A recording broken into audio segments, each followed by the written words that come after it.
నమస్తే స్నేహితులారా, నేను మీ మెప్మా టీజీ మహిళ. ఈ వీడియోల సిరీస్లో మనం ప్రభుత్వం వారు అందిస్తున్న కొన్ని ముఖ్యమైన సామాజిక సంక్షేమ పథకాల గురించి తెలుసుకోబోతున్నాం. ఇవి మనలాంటి సాధారణ కుటుంబాలకు ఆరోగ్యం, భద్రత, పిల్లల భవిష్యత్తు, గర్భిణీ స్త్రీలు, వృద్ధులు, కూలీలు అందరికీ ఉపయోగపడే విధంగా రూపొందించబడ్డాయి. ఈ సిరీస్లో మనం మొత్తం 14 పథకాల గురించి విడివిడిగా తెలుసుకోబోతున్నాం. బీఓసీడబ్ల్యూ చట్టం, జనని సురక్ష యోజన, జీవన జ్యోతి బీమా, national pension scheme, NTR Arogya Seva, one nation one ration card, Sukanya Samriddhi Yojana, Ayushman Bharat, Suraksha Bima Yojana, Atal pension Yojana, Jan Dhan Khata Yojana, ప్రధానమంత్రి మాతృవందన, శ్రమయోగి మాన్ధన్, సూర్యఘర్ ముఫ్త్ బిజ్లీ యోజన. ప్రతి వీడియోలో ఓ పథకాన్ని సులభంగా అర్థమయ్యే భాషలో ఎవరు అర్హులు, ఎలా అప్లై చేయాలి, ఎక్కడ లభిస్తుంది అన్నీ క్లియర్గా చెప్పబోతున్నాం. ఇంకా ఆలస్యం ఎందుకు? మన హక్కులు, మన భద్రత కోసం వెంటనే ప్రారంభిద్దాం. ఈరోజు మనం కూలీల కోసం రూపొందించబడిన బీఓసీడబ్ల్యూ చట్టం గురించి తెలుసుకోబోతున్నాం. ఇది నిర్మాణ కార్మికులకు హక్కులు, సౌకర్యాలు కల్పించే చట్టం. దీని ప్రయోజనాలు ఏమిటో, ఎలా అప్లై చేయాలో తెలుసుకుందాం. ఇంకెందుకు ఆలస్యం, మొదలు పెట్టేద్దాం. BOCW అంటే building and other construction workers, regulation of employment and conditions of service, act number 1996. ఈ చట్టం భారత ప్రభుత్వం 1996లో నిర్మాణ రంగ కార్మికుల కోసం తీసుకువచ్చిన ఒక ముఖ్యమైన చట్టం. ఇది భౌతిక శ్రమతో కూడిన రంగంలో పనిచేసే కార్మికులకు భద్రత, సంక్షేమం మరియు మౌలిక హక్కులను కల్పించడమే లక్ష్యంగా రూపొందించబడింది. ఎందుకంటే నిర్మాణ రంగం అనేది అత్యంత ప్రమాదభరితమైన రంగాల్లో ఒకటి. ఇక్కడ రోజువారీకి కూలీలు, మహిళలు, వలస కార్మికులు అనేక ప్రమాదాలకు లోనవుతూ తమ ఆరోగ్యం, జీవితం పైన ప్రమాదం తెచ్చుకుంటూ పనిచేస్తున్నారు. వీరికి ఉద్యోగ భద్రత, ఆరోగ్య పరిరక్షణ మరియు ఆర్థిక భరోసా లభించేలా ఈ చట్టం రూపుదిద్దుకుంది. ఈ చట్టం అమలులోకి వచ్చాక దేశవ్యాప్తంగా లక్షలాది మంది కార్మికులు రాష్ట్రాల వర్కర్స్ వెల్ఫేర్ బోర్డుల ద్వారా గుర్తింపు పొందే అవకాశం ఏర్పడింది. ఒక్కసారి రిజిస్ట్రేషన్ అయిన తర్వాత వారికి అనేక పథకాల ద్వారా ఆరోగ్య సేవలు, విద్యా వేతనాలు, గృహ నిర్మాణ సాయం, వృద్ధాప్య పెన్షన్, మరణ భత్యం, ప్రసవ సాయం వంటి అనేక ప్రయోజనాలు లభిస్తాయి. ఇది కేవలం చట్టపరంగా కాకుండా వారి జీవిత ప్రమాణాన్ని మెరుగుపరిచే దిశగా ఓ బలమైన హక్కు సాధనంగా మారింది. అర్హత పరిమాణాలు, ఎలిజిబిలిటీ క్రైటీరియా. BOCW చట్టం కింద నమోదు కావాలంటే కొన్ని ముఖ్యమైన అర్హత ప్రమాణాలు ఉంటాయి. మొదటిగా, వ్యక్తి నిజంగా నిర్మాణ రంగంలో పనిచేసే కార్మికుడై ఉండాలి. అంటే భవనాలు, రోడ్లు, డ్యామ్లు, బ్రిడ్జిలు, రైల్వేలు, ఇటుక గుంటలు వంటి ప్రాజెక్టుల్లో శారీరక శ్రమతో కూడిన పనిలో ఉండాలి. కేవలం మేనేజర్లు, అధికారులు వంటి పర్యవేక్షకులు ఈ చట్ట పరిధిలోనికి రారు. వయసు 18 నుంచి 60 సంవత్సరాల మధ్య ఉండాలి. గత 12 నెలల్లో కనీసం 90 రోజులు పనిచేసి ఉండాలి. కొన్ని రాష్ట్రాల్లో వలస కార్మికులు కూడా అర్హులవుతారు. పౌరసత్వ ధృవీకరణ అవసరం. అలాగే వ్యక్తి ప్రభుత్వ ఉద్యోగి కాకూడదు లేదా వేరే భద్రతా పథకాలు లబ్ధిదారుడు కాకూడదు.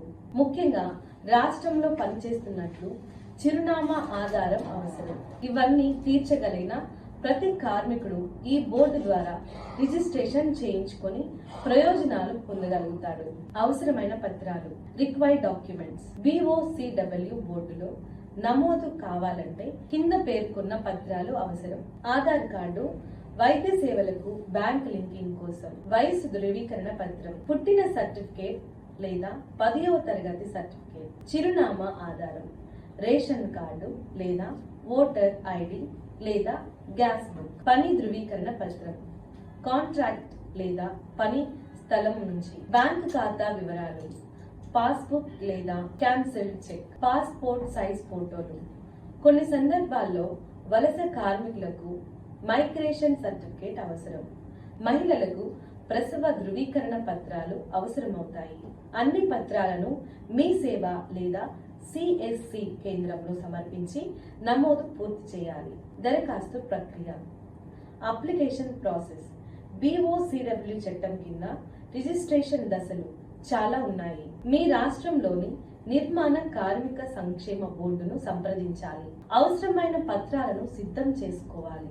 మీ సేవ లేదా సిఎస్సి కేంద్రం లేదా అధికారిక వెబ్సైట్ ద్వారా అప్లికేషన్ నింపాలి. బయోమెట్రిక్ వివరాలు, బ్యాంక్ అకౌంట్, పని రుజువు వంటి వివరాలు సమర్పించాలి. అప్లికేషన్ ధృవీకరించాక ఐడి కార్డు జారీ చేస్తారు. ఐడి కార్డు ద్వారా కార్మికుడు పథకాలకు, స్కాలర్షిప్లకు, సాయం పథకాలకు అర్హత పొందుతారు. ఇది సాధారణంగా 1 నుండి 3 సంవత్సరాల చెల్లుబాటు కాలంతో జారీ అవుతుంది. తరువాత పునరుద్ధరణ అవసరం. BOCW పథకం ప్రయోజనాలు. బెనిఫిట్స్. BOCW చట్టం ద్వారా లభించే ముఖ్య ప్రయోజనాలు: ఆరోగ్య సాయం, గాయాలు, అనారోగ్యాలపై హాస్పిటల్ ఖర్చులు బోర్డు భరిస్తుంది. ప్రసూతి మద్దతు, మహిళా కార్మికులకు ప్రసవ సమయంలో 10,000 రూపాయల నుండి 30,000 రూపాయల నగదు సహాయం. మరణ భత్యం, సాధారణ మరణానికి 1,00,000 రూపాయలు, ప్రమాద మరణానికి 2,00,000 రూపాయల వరకు సహాయం. విద్యా వేతనం, పిల్లలకు 1వ తరగతి నుంచి డిగ్రీ వరకు 1,000 రూపాయల నుండి 15 రూపాయల వరకు విద్యా సహాయం. పింఛన్, 60 ఏళ్లు పూర్తయిన తర్వాత నెలకు 1,000 రూపాయల నుండి 2,000 రూపాయల వరకు పింఛన్. వివాహ సాయం, కుమార్తె లేదా కార్మికుడి వివాహానికి రూపాయలు 30,000 రూపాయల నుండి 50,000 రూపాయల వరకు ఇస్తారు. ఇంటి నిర్మాణ రుణం లేదా సబ్సిడీ, శిక్షణా పథకాలు, నిరుద్యోగ వృత్తి వంటి అదనపు ప్రయోజనాలు కూడా లభిస్తాయి. ఇది కేవలం వ్యక్తి కోసం మాత్రమే కాదు, అతని కుటుంబం మొత్తానికి ఒక భద్రత వలయంగా మారుతాయి. చివరిగా, BOCW చట్టం అనేది ఒక శ్రమికుని జీవితంలో గౌరవం, భద్రత, భవిష్యత్తు కలిగించే గొప్ప మార్గం. ఇది కేవలం చట్టపరమైన హక్కులకు పునాది మాత్రమే కాదు, ఒక కార్మికుడి కుటుంబ సమృద్ధి చెందే మార్గదర్శిని కూడా. శ్రమ దృష్టిలోనూ, సామాజిక సమానత్వ దృష్టిలోనూ ఈ చట్టం అనేక లక్షల మంది జీవితాల్లో వెలుగును నింపుతోంది. ప్రతి అర్హత కలిగిన నిర్మాణ కార్మికుడు తప్పకుండా ఈ చట్టం కింద రిజిస్ట్రేషన్ చేసుకుని సంక్షేమ పథకాల ప్రయోజనాలు పొందాలి. ఇలా మీరు BOCW చట్టం ద్వారా మీకు లభించే హక్కులు తెలుసుకొని ఉపయోగించుకోవచ్చు. మరిన్ని ప్రభుత్వ పథకాల కోసం తరువాతి వీడియోలో చూద్దాం. ఈరోజు మనం సౌరశక్తితో ఉచిత విద్యుత్ పొందే PM సూర్యఘర్ ముఫ్త్ బిజ్లీ పథకం గురించి తెలుసుకోబోతున్నాం.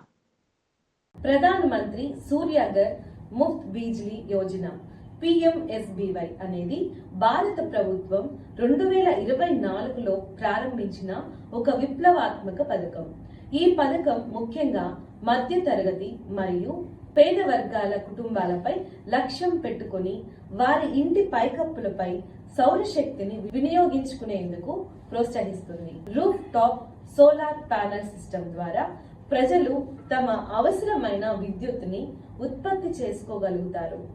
అదనంగా వాడని విద్యుత్తుని స్థానిక గ్రిడ్ కు పంపించి నగదు ప్రయోజనం పొందే అవకాశం కూడా ఉంది. కేంద్ర ప్రభుత్వం ఈ పథకం అమలుకు 75,000 కోట్ల మేర బడ్జెట్ ను కేటాయించింది. దీని ద్వారా నెలకు సగటుగా 200 యూనిట్ల ఉచిత విద్యుత్తును వినియోగించుకునే అవకాశం లభిస్తుంది. ఈ పథకం కింద సోలార్ ప్యానెల్ సిస్టమ్ అమలు చేసేందుకు కొన్ని అర్హత ప్రమాణాలు ఉన్నాయి. లబ్ధిదారు తప్పనిసరిగా భారతీయ పౌరుడై ఉండాలి.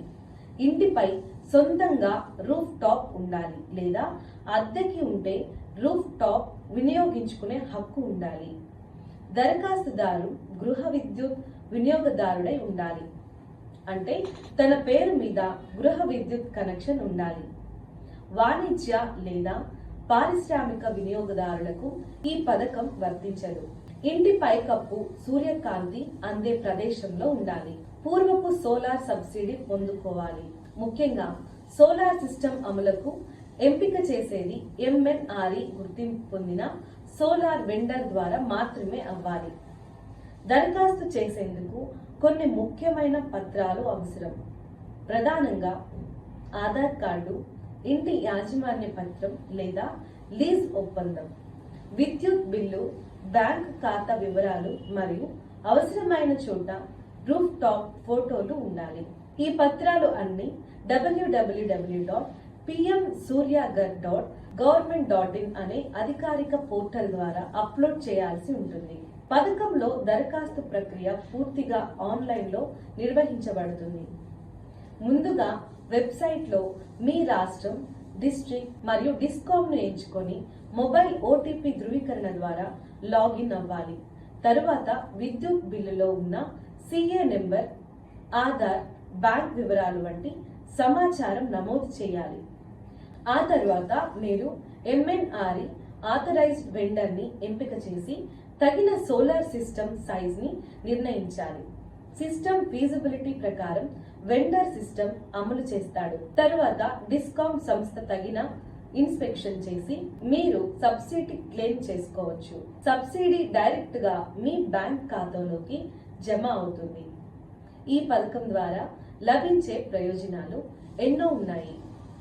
మొట్టమొదటిగా ప్రజలకు ఉచిత విద్యుత్ లభిస్తుంది. రూఫ్ టాప్ సోలార్ సిస్టమ్ ద్వారా నెలకు 150 నుండి 200 యూనిట్ల వరకు ఉచితంగా వినియోగించుకోవచ్చు. తద్వారా విద్యుత్ బిల్లులు భారం తగ్గుతుంది. అదనంగా అన్యూస్డ్ పవర్స్ ను గ్రిడ్ కి పంపి నెట్ మీటరింగ్ ద్వారా డబ్బు సంపాదించవచ్చు. సోలార్ సిస్టమ్ పై ప్రభుత్వ సబ్సిడీ అందుతుంది. ఇది సాధారణంగా 30 నుండి 60% మధ్య ఉంటుంది. ఒకసారి సోలార్ సిస్టమ్ అమలు చేసిన తర్వాత అది 25 సంవత్సరాల వరకు పనిచేస్తుంది. ఇది తక్కువ నిర్వహణతో ఎక్కువ కాలం సేవలందించే పద్ధతిగా ఉంటుంది. పర్యావరణ పరిరక్షణ భాగంగా ప్రతి ఇంటి భాగస్వామ్యంలో దేశవ్యాప్తంగా గ్రీన్ ఎనర్జీ పెరుగుతుంది. ప్రజలు విద్యుత్ ఉత్పత్తిదారులుగా మారిపోతారు. ఇది దేశ అభివృద్ధిలో కీలకమైన మార్పు.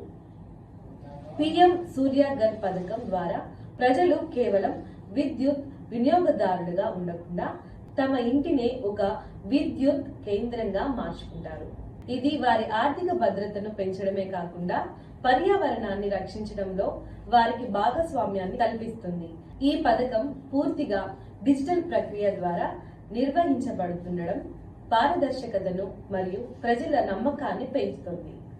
దీని ద్వారా విద్యుత్ పై స్వావలంబన పెరిగి ప్రతి ఇంటికి వెలుగును మాత్రమే కాదు ఆదాయాన్ని, గౌరవాన్ని కూడా తెచ్చిపెడుతుంది. ప్రజలందరూ ఈ పథకాన్ని వినియోగించుకొని వారి జీవితాల్లో శాశ్వతంగా వెలుగును నింపాలి. మీ ఇంట్లోని మేడపై సోలార్ ప్లాంట్ పెట్టి ఉచిత విద్యుత్ పొందవచ్చు. దీని ప్రయోజనాలను వినియోగించుకోండి. ఇప్పుడు మనం నేర్చుకున్న టాపిక్ పై కొన్ని ప్రశ్నలను చూద్దాం.